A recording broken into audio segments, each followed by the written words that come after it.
நாம் செய்ய போகிறது மரவள்ளி கிழங்கு புட்டு. கண் பார்வைக்கு ரொம்ப நல்லது. பிளட் ப்ரெஷரை கண்ட்ரோல் பண்ணுது. மசில்ஸ் அண்ட் போன்ஸ் க்ரோத்துக்கு உதவுது. எனர்ஜி கொடுக்குது. கர்ப்பிணிகள் இந்த கிழங்கை சாப்பிட்டு வந்தீங்கன்னா நல்ல ஆரோக்கியமான குறையில்லாத அழகான குழந்தை பிறக்கும். உங்களுக்கு ரத்த சோகை வராது. இந்த மாதிரி பல சத்துக்கள் இந்த கிழங்குல இருக்குது. இந்த கிழங்கை நம்ம உணவில் நம்ம எடுத்துக்கணும். இதை எப்படி நீங்கள் வேக வச்சு தான் சாப்பிட்டு பார்த்துருப்பீங்க இது வரைக்கும். இதில் நான் இன்றைக்கி புட்டு செஞ்சு காட்டுறேன். இப்படி சாப்பிட்டு பாருங்கள், இன்னும் ரொம்ப டேஸ்ட்டாக இருக்கும். இதுபோல் டிஃப்ரெண்ட் ரெசிபிஸ் பார்க்குறதுக்கு என் சேனலை சப்ஸ்கிரைப் பண்ணுங்கள்.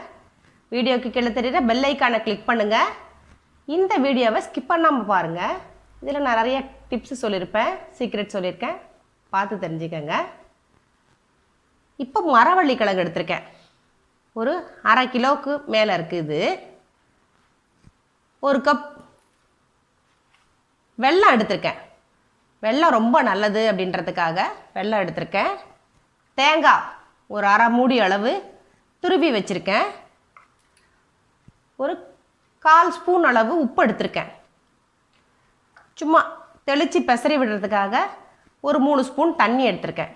இதுதான் இதுக்கு தேவையான பொருட்கள். இது ஈஸியாக டைஜஸ்ட் ஆகும். குழந்தைங்கலேருந்து பெரியவங்க வரைக்கும் எல்லோரும் சாப்பிட்லாம். இப்படி மேல் தோலை எடுத்துட்டு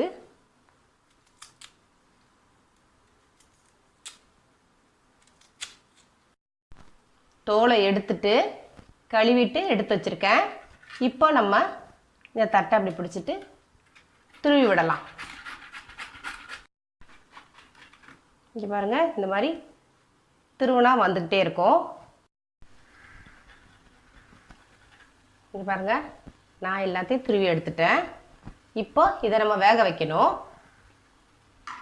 அதுக்கு முன்னாடி இந்த 3 ஸ்பூன் அளவுள்ள தண்ணியில் இந்த உப்பை கொஞ்சமாக அப்படி போட்டு கரைச்சிட்டு இதை அப்படியே நம்ம லைட்டாக அப்படி தெளித்து விடணும். தெளித்து விட்டு பெசரிக்கணும். அவ்வளோதான். பெசரிக்கிட்டு வேக வைக்க வேண்டியது தான். லைட்டாக கொஞ்சம் உப்பு போட்டோம்னா இன்னும் டேஸ்ட் ரொம்ப நல்லாயிருக்கும். அதுக்காக தான் சேர்த்துருக்கேன். அவ்வளோதான். இப்போது இட்லி தட்டில் ஒரு ட்ராப் தேங்காய் எண்ணெய் விட்டுருக்கேன். அதை எல்லா தட்டிலையும் இப்படி தேய்ச்சிட்டு இப்படி அள்ளி அள்ளி வைக்கணும். இப்படி பொலபலன்னு எடுத்து வைங்க.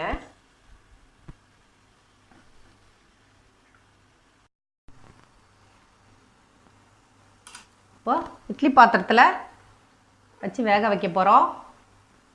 மூடிடலாம். ஒரு 10 நிமிஷம் ஆகும் அது வேகிறதுக்கு.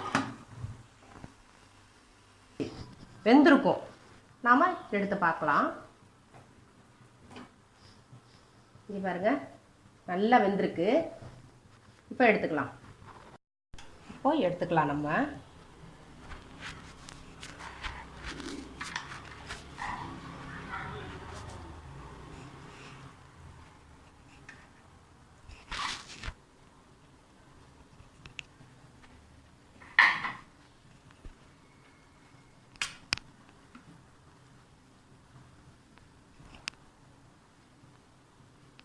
இதில் நம்ம தேவையான அளவு வெல்லம் சேர்த்துக்கலாம்.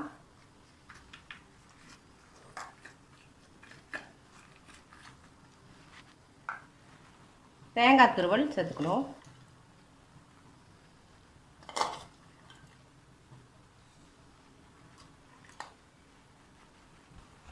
கொஞ்சம் ஆறுச்சுன்னா நல்லா பொலபொலன்னு வந்துடும். எடுத்து தட்டில் வச்சு நம்ம சாப்பிட வேண்டியதுதான்.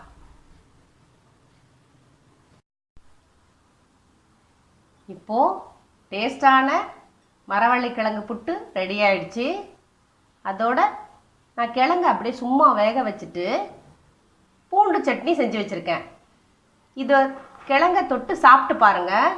இந்த டேஸ்ட்டும் ரொம்ப அருமையாக இருக்கும். ஒரு ஸ்வீட் சாப்பிடும்போது கொஞ்சம் காரம் சாப்பிட்டா நல்லா இருக்குமேன்றதுக்காக நான் செஞ்சு வச்சுருக்கேன். நீங்களும் இந்த மாதிரி ட்ரை பண்ணுங்கள். இதுபோல் செஞ்சு உங்கள் குழந்தைங்களுக்கு கொடுங்க. அவங்கள கண்டிப்பாக சாப்பிட வைங்க. ஏன்னா இதில் விட்டமின் ஏ அதிக அளவில் இருக்குது. குழந்தைங்களோட கண் பார்வைக்கு ரொம்ப நல்லது.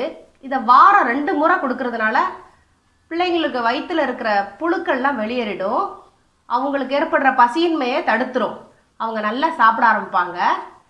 இந்த கிழங்கு அவங்க சாப்பிட மாட்டேன்னு சொன்னாங்கன்னா இதனோட பெனிஃபிட்ஸை ஒரு கதை மாதிரி அவங்களுக்கு புரியும் மாதிரி சொல்லி சாப்பிட வைங்க. இதுபோல் என் சமையல் வீடியோக்களை பார்க்க என் சேனலை சப்ஸ்கிரைப் பண்ணுங்கள். வீடியோக்கு கீழே தெரிய பெல் ஐக்கானை கிளிக் பண்ணுங்கள். லைக் பண்ணுங்கள், கமெண்ட் பண்ணுங்கள், ஷேர் பண்ணுங்கள். உங்களுக்கு வேறு ஏதாவது ரெசிபி தேவைப்பட்டால் கமெண்ட் பாக்ஸில் போய் சொல்லுங்கள். நான் செய்து அப்லோட் பண்ணுறேன். நன்றி.